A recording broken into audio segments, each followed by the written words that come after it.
অনুব্রত মণ্ডল ফিরতে অনুব্রত ঘনিষ্ঠ বলে পরিচিত করিম খান তিনি আবার নিজের পুরনো জায়গা ফিরে পেয়েছেন। অনুব্রত ঘনিষ্ঠ করিম খানের যারা অনুগামী তারা এই অভিযোগ করে থাকেন যে অনুব্রত মণ্ডলের জেল যাত্রার পরই কার্যত তাদের উচ্ছেদ করা হয়েছিল নানুর থেকে। সেই নানুরে আবার নিজের জায়গা ফিরে পেলেন অনুব্রত ঘনিষ্ঠ করিম খান, যিনি বীরভূম জেলা পরিষদের প্রাক্তন পূর্ত কর্মাধ্যক্ষ।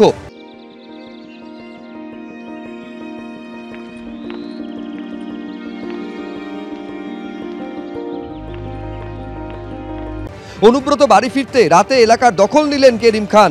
মিছিল করে নানুরে ফিরলেন করিম। কাজল শেখের প্রতিক্রিয়া এই বিষয়ে এখনো পর্যন্ত মেলেনি।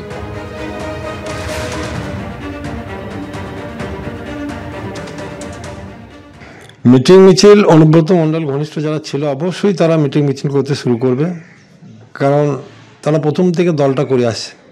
কিছু কিছু উচ্ছৃঙ্খল মানুষ রয়েছে, সেই উচ্ছৃঙ্খলতা দল বরদাস্ত করবে না। কারণ মানুষকে পরিষেবা বা মানুষ যাতে বিপাকে না পড়ে সেটা দলকে দেখতে হয় এবং দল সেটা দেখবে, সেভাবেই দেখে চলবে।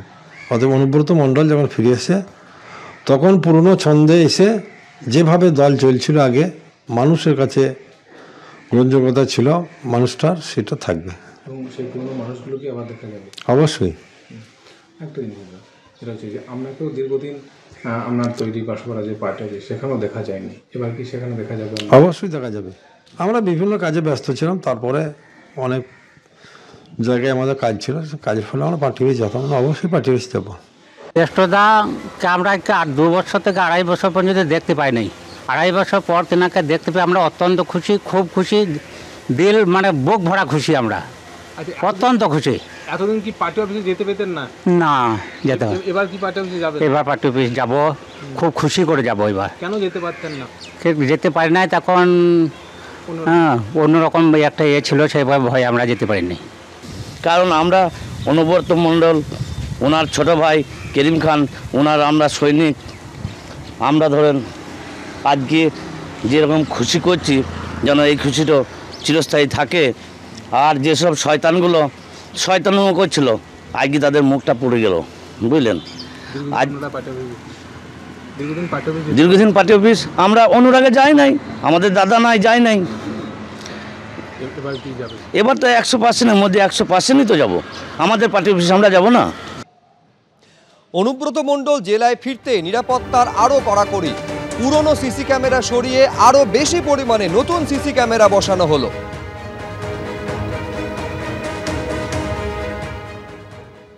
এই মুহূর্তে আমরা রয়েছি অনুব্রত মণ্ডলের বাড়ির সামনে। আমরা ঠিক দেখতে পাচ্ছি অনুব্রত মণ্ডলের বাড়ির সামনে যেসব সিসিটিভিগুলি লাগানো ছিল সেইগুলি ঠিক করা হচ্ছে, এবং যেটা জানা যাচ্ছে প্রায় 26টির মতো সিসিটিভি লাগানো আছে অনুব্রত মণ্ডলের বাড়ির আশেপাশে।